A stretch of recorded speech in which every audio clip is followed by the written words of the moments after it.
Namaskar. Welcome to PGurus Prime Time. I'm your host Sri Iyer, and today I have the company of Jitendra Kumar Ojha ji, episode number 8 of Indocracy.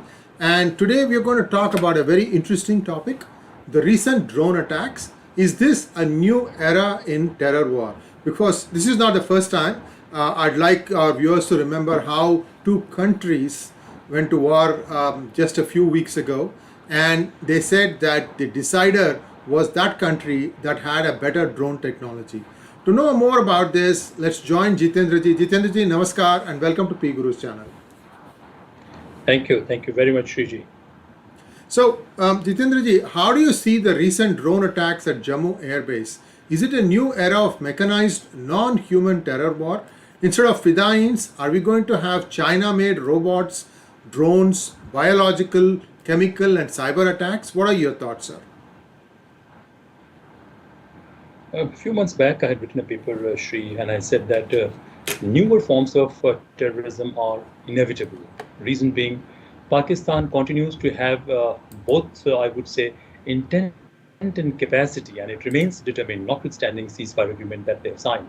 And China is one country which has a strategic objective to pin India down to ensure that India remains bogged down with internal issues.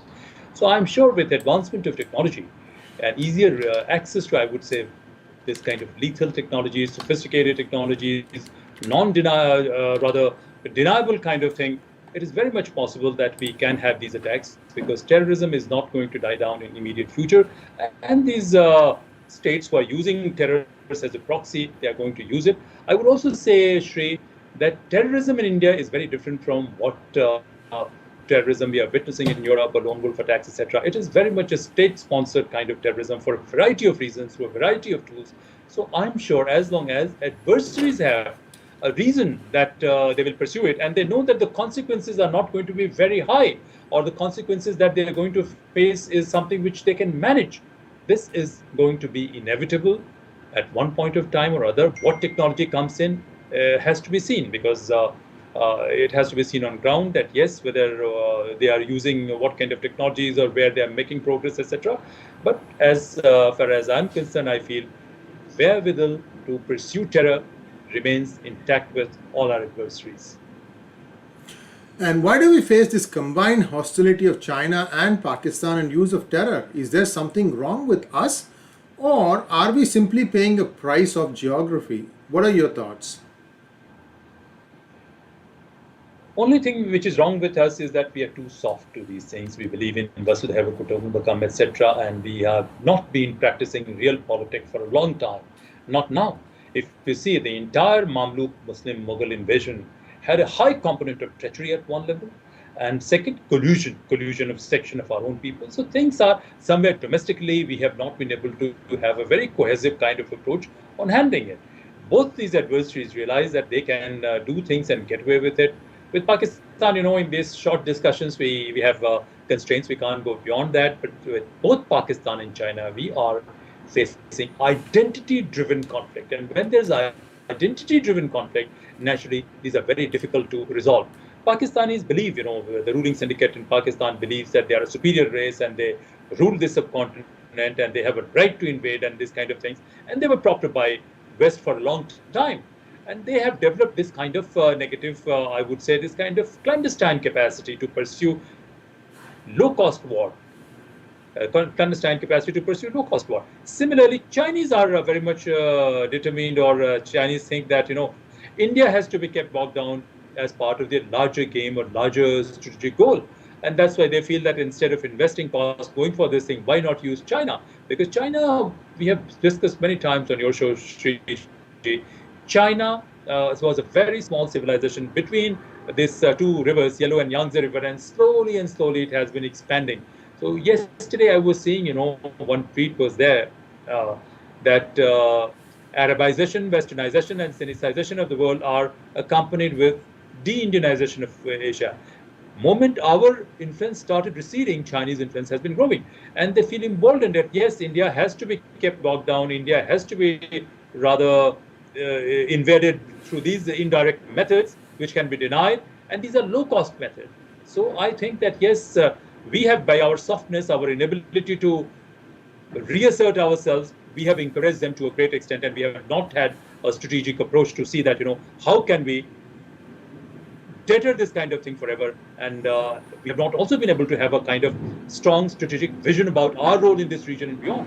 So I wouldn't say adversaries, will never act to your advantage. The adversaries would think what suits in their best interest.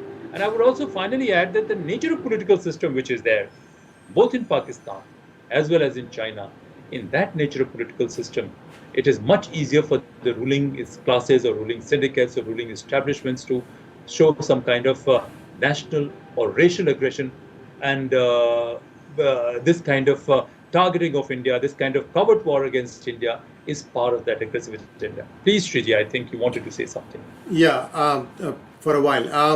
What I wanted to ask you was, because I needed to jump in at the context point, what I wanted to ask you was, there are 3 or 4, I mean, not in the recent past, but before, there used to be face-to-face meetings at the National Security Advisor level between Pakistan and India. I'm just trying to paint a picture for our viewers. So 6 people on this side, 6 people on that side. It could be Islamabad, it could be Timbuktu, it could be New Delhi. It doesn't matter. Somewhere these 2 people will meet, and India starts putting out all these evidences of what the hand of Pakistan in all these different places. And I'm sure the guy says, oh, no, this is not us, you're just making it up, or something like that. And India gives a second level of evidence, maybe intercepted communications. Is this how it plays out? At some point, one side says, well, we cannot deny anymore, or doesn't even get to this level, but the people are just kind of dancing around, tangoing, trying to find out what he knows about what I know, and then this guy says what I don't know and what he doesn't know. What is it that I don't know that he doesn't know? All these kinds of possibilities. What really happens in these meetings? I wouldn't know, because I've never been part of these meetings, Shriji, and even if someone has been, would never speak. But as I look at strategically, I don't look at law, rules, etc. On your channel only, I had once said that as a civilization, we have demonstrated a kind of strategic myopia. Look, one of my mentors when I was in student politics many years back, and he was considered a man with an exceptional skull, exceptional brain. And he said, before anybody can think or creates problem, take care of him. So, meeting, etc. is fine. They retain an initiative that you have hit them, they have hit us, and then we are saying, oh, you've hit us. I don't think, you conduct national security this way. I'm so sorry. I have been known as a defiant person. I said, even if I have a suspicion you are going to do it, I'm a big country, and I will destroy your capacity to hit me. Unless and until India has this kind of psyche, we are going to pay this price. This small rustic civilization, which had nothing as such, they got civilized only when Buddhism went from India. Fine, you send Buddhism, send good things, send good ideas. But this kind of psyche is a part of, I would say, if you allow me, I will go a little further, because this was part of a decaying political culture in India. Because from a very robust position, we have been decaying. Because India did not extend to this kind of thing only. Central Asia to parts of West Asia, going all the way to Southeast Asia, including Shakas, etc. Yes, we had wars, etc. A lot of history may be incorrect, but our cultural and civilizational influence are so very profound. But from there we have been decaying for centuries and more than a millennium or so. So something has to be wrong. And what is wrong is some entitlement-driven people, they may have come, they had no clues, they had no vision because of hereditary kind of thing. People did not grow up in systems, they did not go through tough and difficult situations, they did not deserve to be in position where they were, and this has made a kind of culture. Outside your country, when you are fighting this kind of thing, sorry, no evidence matters. I know if you are harming me, I must have capacity to slap sanity inside your head. And there's a small bunch of Mamluks, etc., who had no background, a kind of vagabond people.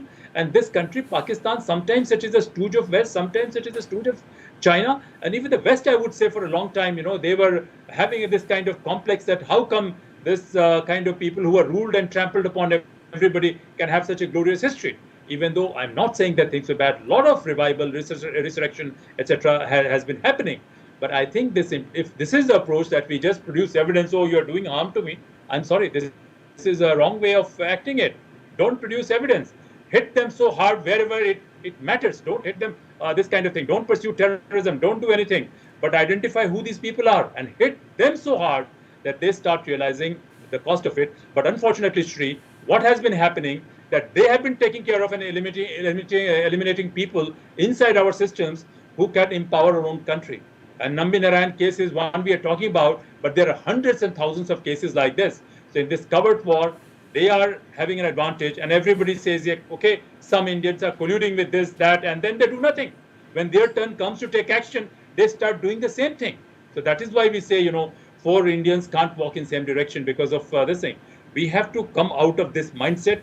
We have to build a strong strategic psyche before we spell out a national vision or national security strategy, Sri. Please. See, what you're saying is advocating what Israel usually does. Once Israel senses that somebody is up to mischief, it goes and addresses it right away. I want to take you back to 1977 August. A new government is in place. Congress has been finally unseated. Morarji Desai is the prime minister, and Israel's Moshe Dayan comes calling. And he tells, and this is something that I've been told, I'm not 100% sure if it happened or not, we are going to take care of all the atomic power installations of Pakistan. And Morarji had said, no, don't do that. I have a sizable amount of Muslim population here to deal with. They will not like it.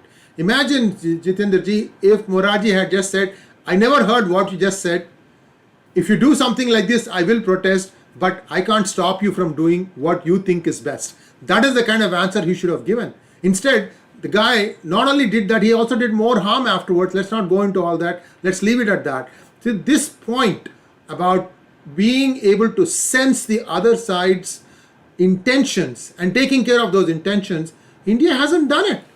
77, Indian Muslim was not so radicalized. There were not every 1.5 kilometers a mosque, which is what we are seeing now. Not only 1977, we did not do even in 1024 when Mahmud Ghaznavi came to attack Somnath temple. The spies of Raja Bhoj had detected him, caught him, and the chief priest of the temple said, sorry, you cannot do this thing inside this temple. This kind of psyche that on security matters, everybody is an expert. I have seen cinemas, actors, etc. They are also speaking about it. Poets and others, they are also talking about security, having read few books. And one anchor, I don't want to name him, he straight away goes into Second World War vintage, and he, speaks on top of his voice, or rather speaks down to people who have been hardcore securocrat because he wrote some thesis somewhere under graduation and post graduation. This kind of psychology that, okay, I am here and I am right, that should not happen. This is why I'm saying there has to be a bipartisan discussion on these issues, that look, these are institutions, let us discuss, not amongst politicians only, if required, get experts. This is how institutions will act, and institutional wisdom cannot be overridden. Certain cases, yes, you can go, but what has happened, even if we say, oh, Hindu government, this thing, our psychology has been corrupted, that whatever the boss says or whatever the number one person says is always right, and that person decides without knowing, without having any clue of anything, decides on his own. Security, only one way you can handle security, Sri, and build this kind of thing. Moment somebody threatens you, before that you threaten him or you take care of him.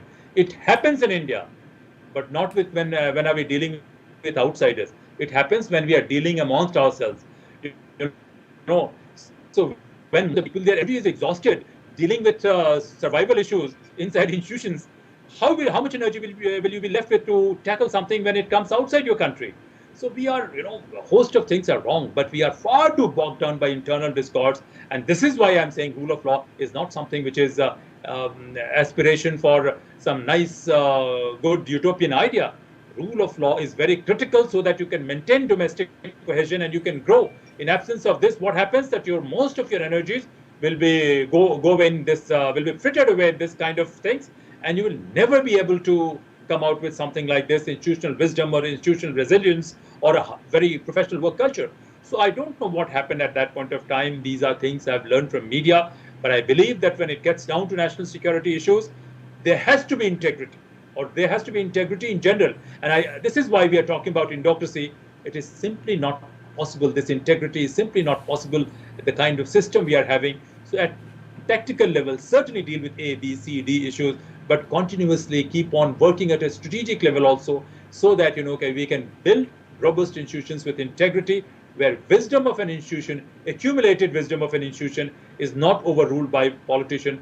And I think this is where our whole system, I wouldn't blame him, whole system, our psyche has to undergo a drastic transition. Otherwise, the kind of threats we are facing, this thing, we are only fighting a defensive war. Despite having all the potential, we are just inviting trouble for ourselves. Not because Pakistan is a major power. Pakistan itself will destroy itself. China will also create some kind of contradiction that is bound to happen. But massive collateral damage will be inflicted upon India. India will face. And I think India as a civilization, India with its values, is needed for a safer, secure, and more stable world, Shri. So I think we need serious thinking on this ground. Well, I want to just give a couple of instances of how the current opposition to the NDA government behaves. Whether it was the Uri counterattack or the Balakot strike, the opposition, instead of saying this is a country thing that we need to get behind the power, the government, they were asking, is it really true? Are you making it up? Show us the proof. Where did you get it? So when you talk about having a dialogue, having a discussion, who are you going to talk with? Your opposition is half the time leaking like a sieve. They seem to themselves be carriers of information, misinformation, and they seem to be even doing much more diabolical stuff. I'll give you another example, Jitendra ji. The CPIM government that is currently in power in Kerala is openly smuggling gold into the state. And it was known even before the elections. How come this was not made into an election issue and national security was not brought front and center? So what I'm trying to say, sir, is that one side, when you have a chance to put the opposition on the mat, the ruling government doesn't do it. When the opposition needs to act and speak as one voice with the government, because this is an external threat, the opposition doesn't do it. So we are inherently acting, that is, we as in our politicians are inherently acting as, what's in it for me? How do I get ahead using this? How do I do politics over this? So this kind of thing, is this the maturity level of the leaders? And is this, but if that is the case, then how come they keep winning elections at the state level? Maybe they have not won in the center, but there is no guarantee that they won't come back in 2024. And they will complain about me to the United States if that happens.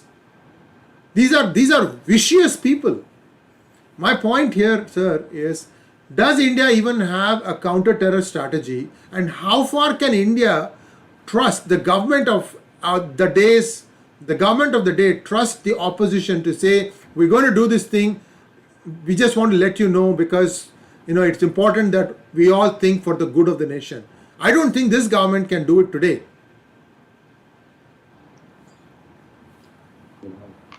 What you have, issues you have raised, Shriji, these are very valid, and these are precisely issues which we are trying to address through the whole idea of Indocracy.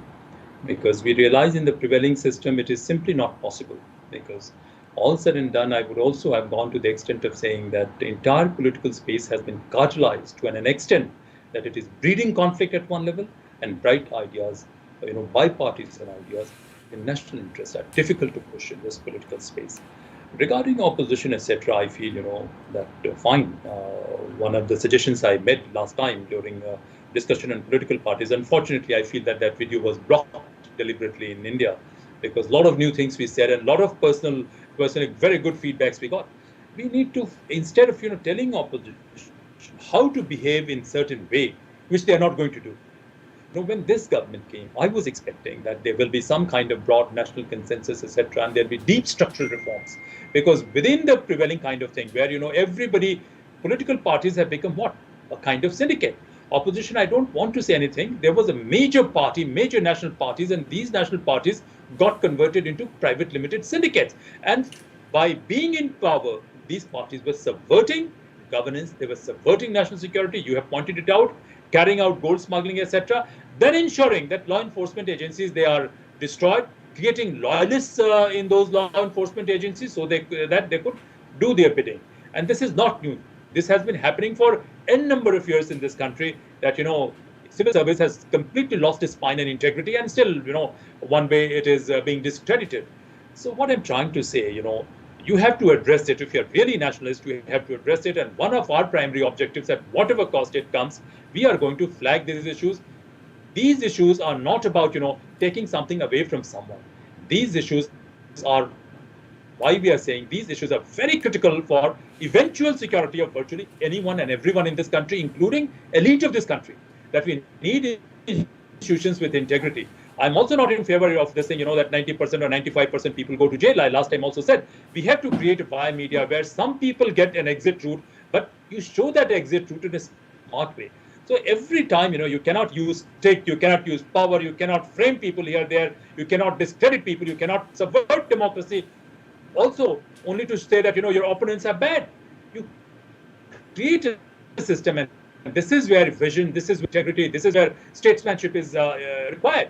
And I feel that, destiny of any society or state has never been shaped by one or two people. It is eventually shaped by a galaxy of leaders. And then beyond a certain level, no country should depend on charisma of an individual leaders, because you are lucky if you get a charismatic leader. And a complex country like this, a large country like this, shall never sustain on charisma of a leader. It requires hardcore professional institutions and high quality institutions and leadership culture almost anywhere and everywhere. This is why a charismatic leader should build. But this has not happened. So what you're saying about opposition, I know that some gentleman, you're talking about this, he said, what can be done after 26/11 attacks? He was Home Minister of this country and says, what can be done? He had completely absolved himself of this accountability or so. Then, this bogey of Hindu terrorism, and everybody was quiet. And I have said, some of my issues, you have said these pertain to 2009 and 12 era. And, any country, those would have been appreciated. But moment officers also took initiative, they were harassed. But unfortunately, same cartel, same clique of people who have been soft on this thing, they continue to call shots even over here. Maybe at some of their faces may be different.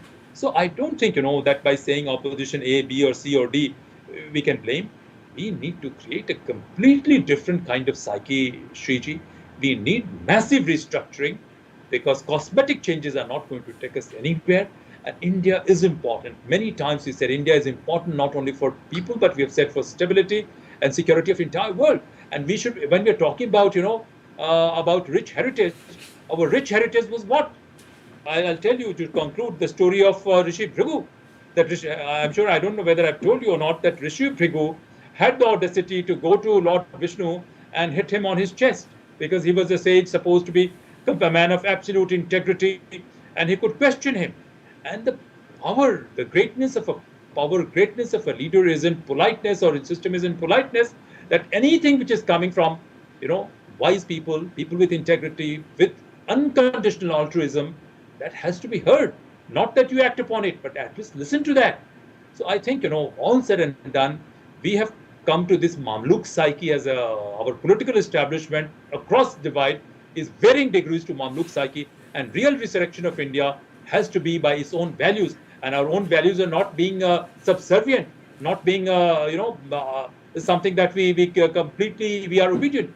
We ask questions in larger interest. We bring innovation, excellence, and integrity, and not only as something which can be just spoken of, something which can be practiced in day-to-day working of our institutions. And for that, we require massive change. I 100% agree with you that most of the opposition parties who are there, they were hijacked from political parties. They become family-centric conglomerates or syndicates or whatever you can say. And last time also you said that these were kind of orphans. Good number of them have a lot to hide, and that's why they would never ever like rule of law. But to fight them, you can't simply use power and stick and agencies and everything. You can't do that. You use your brain, do it in a manner that, your adversary has very little option. So this kind of war cannot be fought through force. Otherwise, if every war could be won through force, Americans should have been victorious in Afghanistan, Iraq, and Vietnam, and everywhere. So force is not the only solution. There has to be tact. I don't want to go beyond this. There has to be tact. There has to be strategy.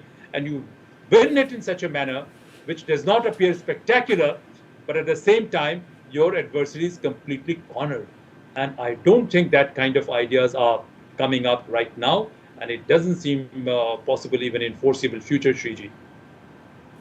How should India fight radicalization at home? I'll give you an example.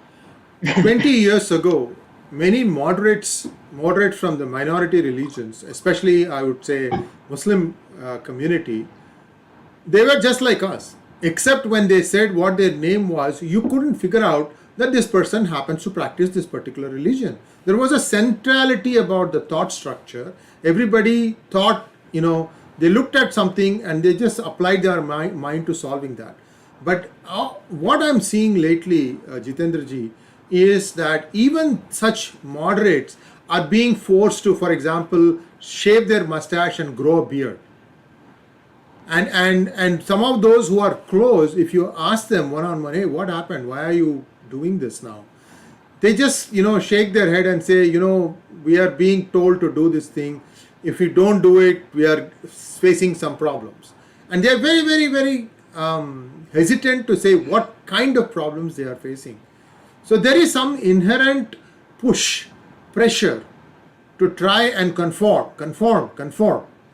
Right? So given this kind of a nature prevailing in India today, how should India fight the radicalization?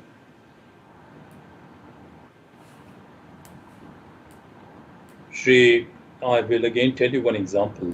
Many years back, I had borrowed a vehicle from a friend and I was driving down from Delhi to Lucknow, and near Kanpur, few policemen came. They didn't know it was civil this thing. And they said some money has to be paid. He said, "Hamara paisa dijiye aur aap jaiye." मैंने कहा, "तुम्हारा पैसा?" Then said, "Yes, every vehicle which comes through this thing has to give me money and then they can leave." And they were policemen. They didn't know that I was a government officer and I was doing, when I spoke, then they got scared and they, of course, did not come. What has happened? If you allow corruption, in this case, they stopped a right person, bona fide person. But if you allow corruption and this kind of thing, your institutions, people in your key institutions, they think everything is fine, let it go on, why should I take trouble? If you paralyze your institutions to enforce rule of law, this is what is going to happen. What has happened, I have been telling many platforms, and your platform also, last year also has been told that we are fighting a covert war. And this covert war, adversary does not want to win. Adversary wants to destroy you. And adversary is not a state also. It's more of a syndicate. And our institutions are not able to respond. So clandestinely, through organized crime syndicate, through radicalization, through these things, they have been spreading this kind of thing. Tablighi Jamaat. A lot of our Muslim friends say, no, Tablighi Jamaat is something like this. They only say very puritanical way of pursuing Islam. But they are harping on very separate kind of identity that you are very different. This incident which happened in Delhi, Nizamuddin. And you would realize that large number of people had got visa for this kind of congregation. I don't know through what channels, because Indian systems, Indian visa rules do not permit visas to attend this kind of religious congregation.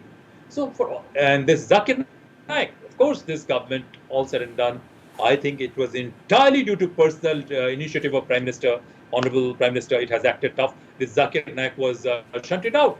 What he was carrying out was very, very radical kind of propaganda, trying to run down Hinduism. And we have been very tolerant, and people and sections in the government, they have been appreciative of it. So what I'm trying to say, if you paralyze your institutions, if you choke these institutions, if you destroy their capacity, because as I said, inbuilt conflict is there. A politician wants to grow at the cost of the country. You can't blame politicians. Change the political culture, change the rules of politics, change this thing. And we need statesmanship like this.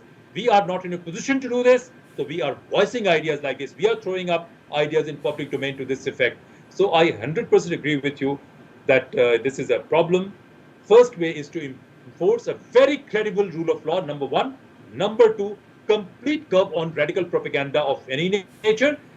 Complete war on organized crime, because funding for this thing goes through, I'll just finish fourth point, goes through organized crime only, and no war on social media, because you cannot fight Islamic radicalism through a counter narrative and trying to create a very ineffective kind of Hindu extremism. This is simply not possible. So you have to do these things, build a larger culture of leadership, as I said, and also strong system of rule of law, complete curb on radical propaganda or anything.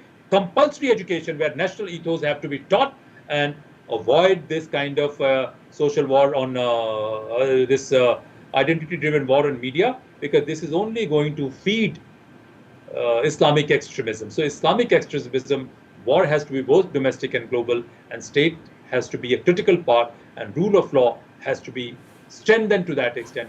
Otherwise, this will continue to trouble us, and we will continue to fight a defensive war treaty. Please.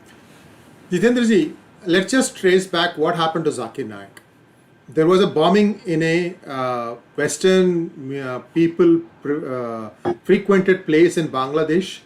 They caught many died, couple of the perpetrators were caught, and when they were quizzed, they confessed that they were influenced by Zakir Naik's teachings. Peace TV, I think, right? That at that time, that Turkey was still in India. If I heard you right, you said Prime Minister Modi shunted him out. Why could he have not caught him while he was trying to flee to Saudi Arabia? I'll tell you why this is a problem. You catch before the thing becomes worse. From there, the rascal runs from there to Malaysia.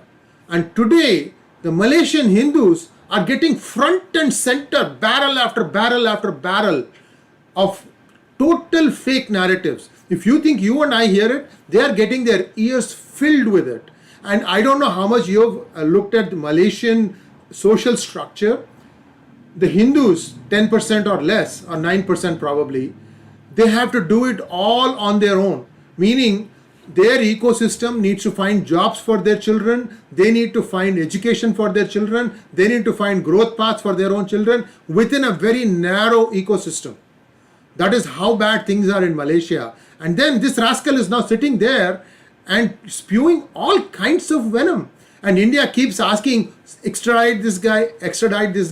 They had an old coot for a prime minister who talked some nonsense. Now he's gone. Somebody else has come. But Zakir Naik is still sitting there. He's an Indian citizen. He needs to be tried in India. So I just didn't know if you said that Prime Minister shunted him out. I'm not sure if that was a good thing. Whatever, again, since shunted him out of political space, I did not mean shunted him out of India. At least he took action and he ran away. But I'm sure without collusion of people in our systems, he would not have run away. And when you fight a war of this nature, there are various instruments and deliberate. So he ran away. Hold on. Yeah, I'm getting a little concerned here. This is something that plays itself over again and again and again and again. Who lets them go? Customs, excise, immigration. Why can't you fire them?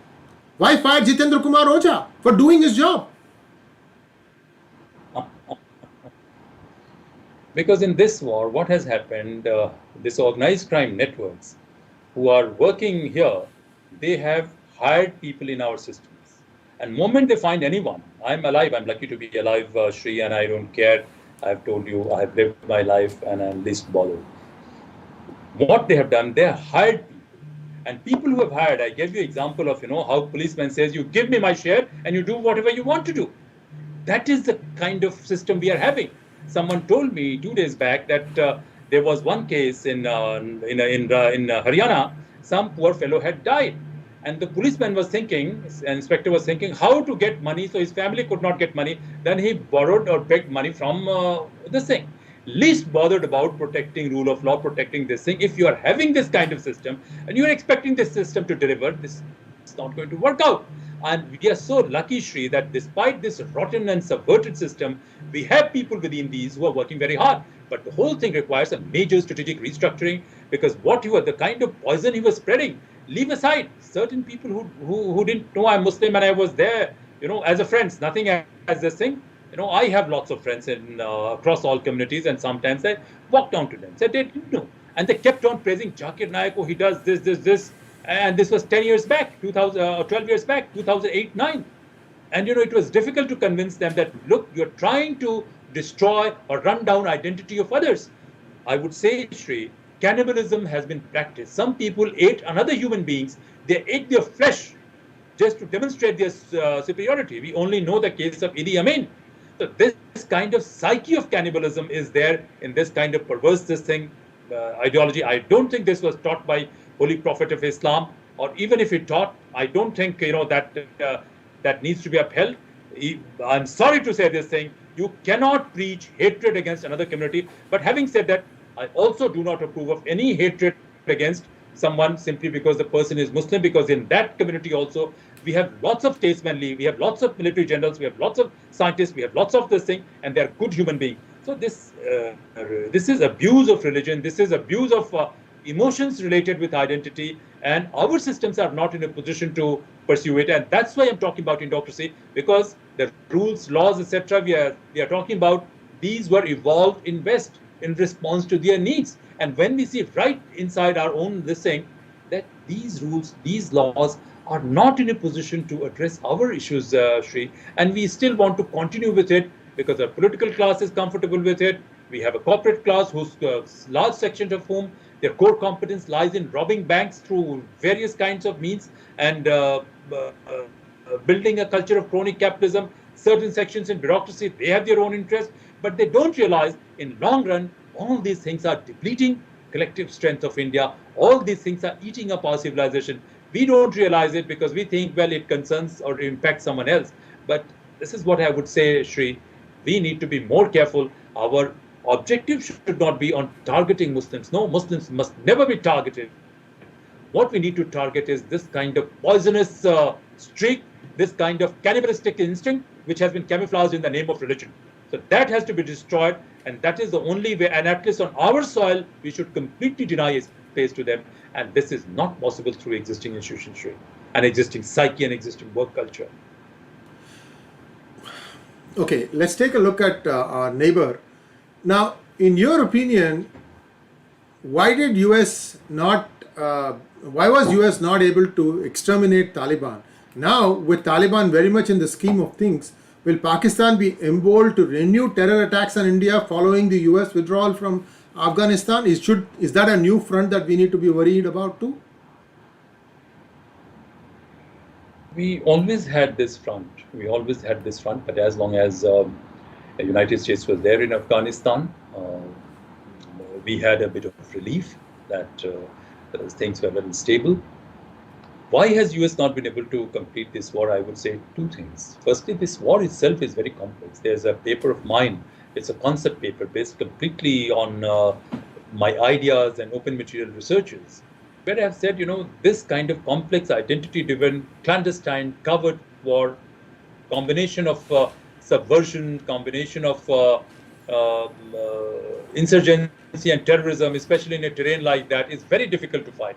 It is next to impossible for any security this thing. You cannot fight this war through force alone, isn't it? So that is one. And the United States, despite investing so much of money, could not secure a comprehensive this thing because they only focused on the military component of the war.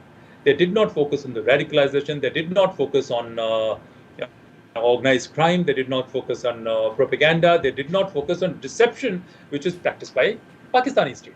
Because we have discussed on your channel itself that how ISI was very confident that one day they will be able to drive Americans out.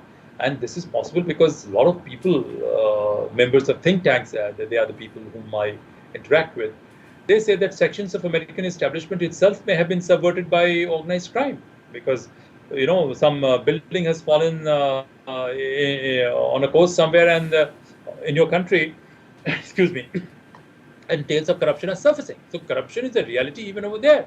So I think they fought that war very badly and they did not focus on all the issues which they needed to do. And secondly, regarding threat we are talking about, yes, with 84%, I would say, drug, which is opium, which is cultivated in Afghanistan.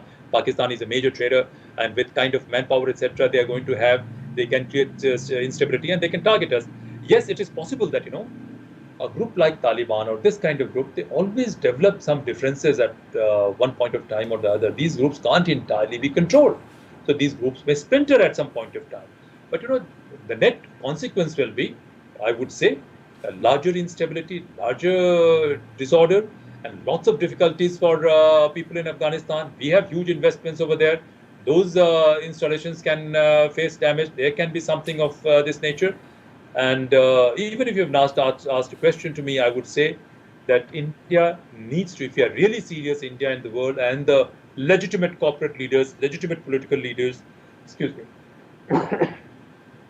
they need to focus, that some of the kingpins who are perpetrating terrorism in Afghanistan and this organized crime networks, they are living in good locations in some of the peaceful, posh, developed cities of the world. You have to target them. You have to improve quality of rule of law and quality of criminal justice system almost universally, because unless and until pressure is built there, I don't think situation in Afghanistan is going to stabilize or terrorism is going to stabilize. And I don't think any other country in this world is as vulnerable to terrorism as India has remained vulnerable to terrorism. Just for sake of your records, I must tell you, since 2001 to 2010, we were probably in the top 5 countries as per Global Terror Index, most vulnerable to terrorism. For a long time, we were right after, I suppose, Iraq, when things were really bad in 2001, 2 or so. And for a long time, we remained in top 5. Even now, we are 8th most vulnerable country after Pakistan. So I think no other democracy, non-Muslim democracy, is as vulnerable to terrorism. So your apprehensions are quite valid, Shriji. Lastly, what should be India's strategy in the short run and the long run to eliminate this threat? We have to really eliminate this. I mean, we know that a lot of mispreaching happens in religious places. Let's just leave it at that, and that kind of formulates people's minds, and this is a bad thing. Some religions congregate every week. Hinduism doesn't say that. Excuse me. Hinduism doesn't lay down that everybody has to sit and do puja at the same time and listen to somebody give you bhashan and do what that somebody says. In Hinduism doesn't do that. So the way I see it is, if I close my eyes, India looks like a large herbivorous dinosaur that you can poke and poke and poke and poke and poke, and after like 1,000 pokes and a few cuts, that's when it gets up and starts to walk. And by that time, it should be running. And to get it to run, you have to do something more. So this kind of a very, very slow reaction, how does India reset itself to become more reactive quickly and efficiently? What should be done in short run, Shri? I don't want to. I normally don't discuss it. Tactical issues, I don't discuss it. Reason being, people who are handling it, they have access to better information. They are in the field. I don't want to preempt what they are planning to do, and I also don't want to give something, speak something, which can alert their adversaries of Indian state. So I would stop at that. In one of my papers I have written recently, it has not been published as yet, I have identified a vicious cycle of terrorism, in which it includes propaganda, it includes training, it includes logistics, it includes access to technology. So all this includes funding. So all these need to be attacked. Not only attacked, I would say that you create system where space for these things is curtailed and minimized. So what is going to happen? Lot many attacks could be, lot many of these things could be filtered right across. Regarding, you say, certain religions preaching, etc., and, people coming and giving speeches and exhorting others to kill so-called non-Muslims, let us be frank and honest about it, whom we are talking about. This is part of tribalism which was there. And most of my Muslim friends who used to say that Islam was hijacked right after death of Holy Prophet of Islam, sadly, good number of them have also become radical because of this kind of social media war, which has been trying to paint this government as Hindu nationalist and trying to paint all Hindus in a poor light. So good number of them have also become somewhat radicalized. But what we are trying to say, that this kind of tribalism which had walked into Islam, overtaken Islam, and this has become a kind of culture or norm. So this culture has to be taken care of. That look, even inside your house, you cannot preach hatred. And that is why compulsory, mandatory, not de-radicalization. You deny space for radicalization in the first place, and then you carry out de-radicalization. That has to be taken care of. And as you said, that we should not wait for 1,000 cuts, etc.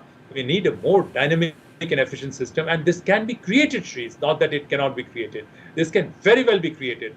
And finally, I would say, instead of reacting to them, we have to have a proactive agenda, and proactive agenda should not be like we should not counter spread of Islam with spread of Hinduism. We have to have a national vision and a global vision, and that China is talking about Chinese model. What is this Chinese model? Chinese model was also cannibalism. Chinese model was 40 million people killed, slaughtered by Mao. That is also Chinese model. Chinese model is, clandestinely subverting democracies in whole of Africa and looting their resources, by the kind of trade figures which do not show exact value of stuff they are getting from Africa. And what about American and Western model? So I think India had a model.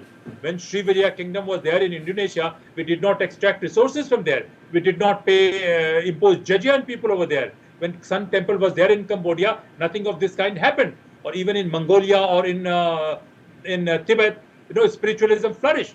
So India has to build that model, but building that model is very difficult. You need to have a high quality security, military and economic and technological capacity, as well as governance capacity that has to be infused together. These have to be brought in together. And I think that is required, not only, as every time I say, not only for people in India, but for larger stability of this world. So instead of reacting, yes, in case of a potential threat, you must have a quick reaction time. But you also have a time where you focus on prevention, and focus on prevention not in a manner that it can create a boomerang impact. Because if you are not smart, you are not doing it precisely in a focused way and efficiently, then even prevention and preemption can have a boomerang impact. And we are seeing at many places. Avoid that. So I think, and have that larger vision, bring in people. So it is difficult. It cannot be achieved in one go. But this is what charismatic leaders are expected to do, that build institutions, create team, and do something of this nature. So I think India has to have a larger national and global vision, and that should not be just wishful talking, and commensurate institutions, high quality institutions, to pursue this vision in long run. Short run, I think they should enhance their reaction time. They should use technology. They should do these things to deter it, and deter it in a manner that people who are perpetrating terror, especially the kingpins, they feel the pressure. Unless and until these two things happen, Sri, we will keep on fighting this war. And the longer we fight this war, more harm it is going to do us. India is going to get bled far too much, and that we cannot afford, that we cannot sustain, Sri. I have a couple of questions, Jitendra ji. Let's take the first one. Sandeep Kumar wants to know, what did China do to successfully manipulate the world in a post-COVID scenario? It seems like they are growing gangbusters. Everything seems to be normal. Everybody is still having problems. They don't seem to be having these problems. And they are not allowing anybody to get to the root of the problem. Wuhan thrives. Who knows what the next generation of attacks are going to bring? So, what should the world do? Look, China has brought in a kind of efficient governance machinery. Even if there's corruption, that corruption empowers position of political leadership. We have discussed about the structure of Chinese bureaucracy. There is inbuilt incentive for high quality output. Even if they break a little bit rules, etc., that is also tolerated. It's a different thing that, in China, this has other impact, that 2 million people under Xi Jinping have died. The manner in which they enforced this lockdown, there was massive human cost, or whatever. You see, even in Hong Kong, what is happening, Uyghur, whatever is happening, they have gone to an entirely different level. So that is where, and not only this, to build this efficient government machinery is not a piece of legislation. What they've done, they focused on HDI, human development index, access to nutrition, building skills, building certain values, and also indoctrinating people. So people, 60 to 70% of their mass is a high quality productive machine. Their per person output is maybe sometimes 3 times, 4 times, 5 times higher than output of people elsewhere, isn't it? And then they are somehow committed. They are psychologically conditioned. Most of them are psychologically conditioned to be obedient to Chinese leadership. And bureaucracy, there's a higher base of competition. There's no entitlement. Indian bureaucracy, I have told Shriji, I have been part of it. I was lucky that I joined at the highest possible level one could join. And still I believe that, this is an entitlement driven system. You do not grow, you do not evolve. And sometimes by laboring through these things, by being good to some people and vested interest, you manage to reach position of top, and then what happens. So instead of that, they are having a very dynamic kind of system. So despite all their flaws, they are having a ruthlessly efficient system, and that efficient system gives huge leeway to the political leadership of China. And yes, they have then this lack of transparency. There they have space for these agendas, etc. You can say that, a Bhasmasur kind of thing, Unless and until he puts his own palm on his head, he's not likely to be impacted. And you require some brain like that. But China has got a power like that, that it can virtually harm everyone. It's difficult for economies all over the world to decouple from China. The kind of autocrats who are there, kind of stability which is there, stability is also there. It's a different thing that their resources are being plundered and looted, but some degree, some semblance of stability is there. By subverting democracy, China has managed to position, very effective autocrats who can keep those areas at least outwardly stable. So this is a model of China, and China is saying, democracy has never existed. Democracy is not viable. Democracy is not sustainable. You use force, you use coercion, you keep a small team of loyalists domestically as well as internationally, and you can control the system.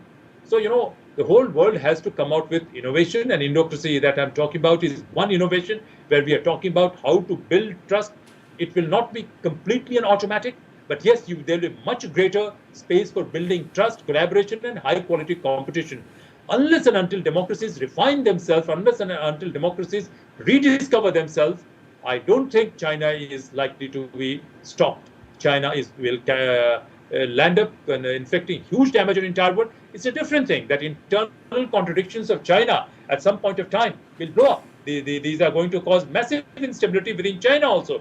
But by that time, a lot of damage would have been done to the entire world. And I believe that, solution to this problem should start from India.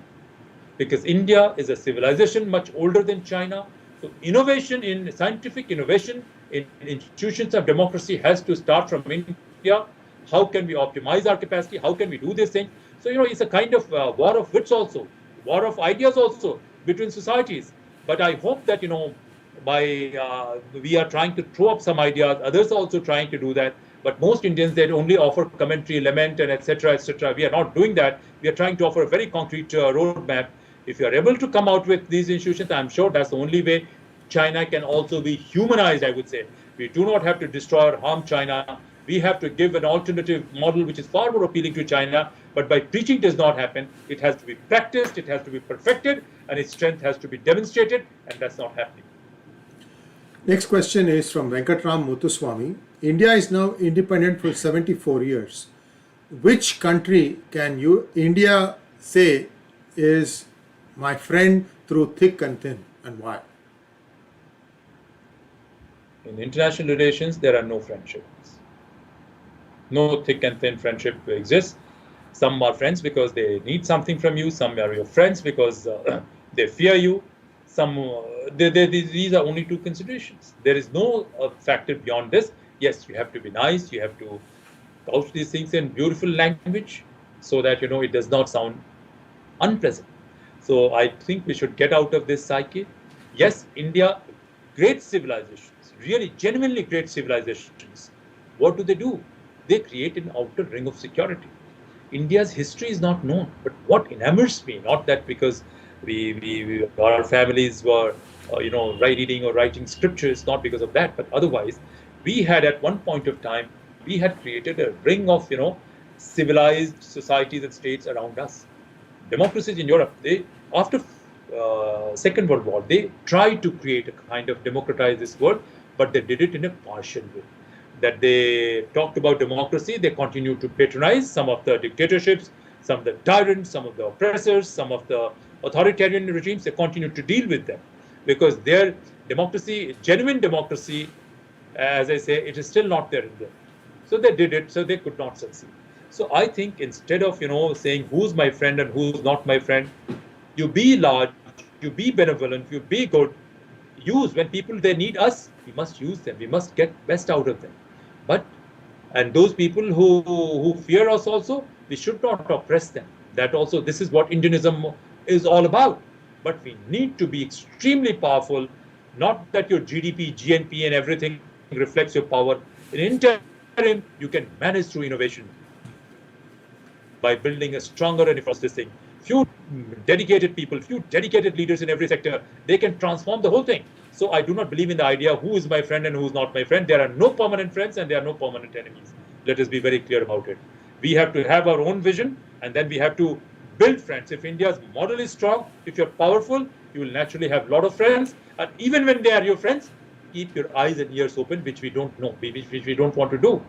then also keep your eyes and ear open, keep your vision this thing. And very often your enemies are not outside your country. Very often great civilizations disintegrate because of internal squabbles. So very often your enemies can also be inside. So I think, we need to come out with this psyche and look at statecraft from a more realistic perspective. Thank you very much, Jitendra ji, and we had a very revealing conversation today. I think a lot of good points have emerged. Let's see how things play out in future. I'm sure the government is looking at implementing some of the ideas that you are proposing in Indocracy. Hopefully there'll be a higher level of engagement for you. And with those words, I'd like to bring this episode to a close. Thank you very much, viewers. Thanks for watching, and do subscribe to our channel. Namaskar. Thank you, Shri. Thank you so much.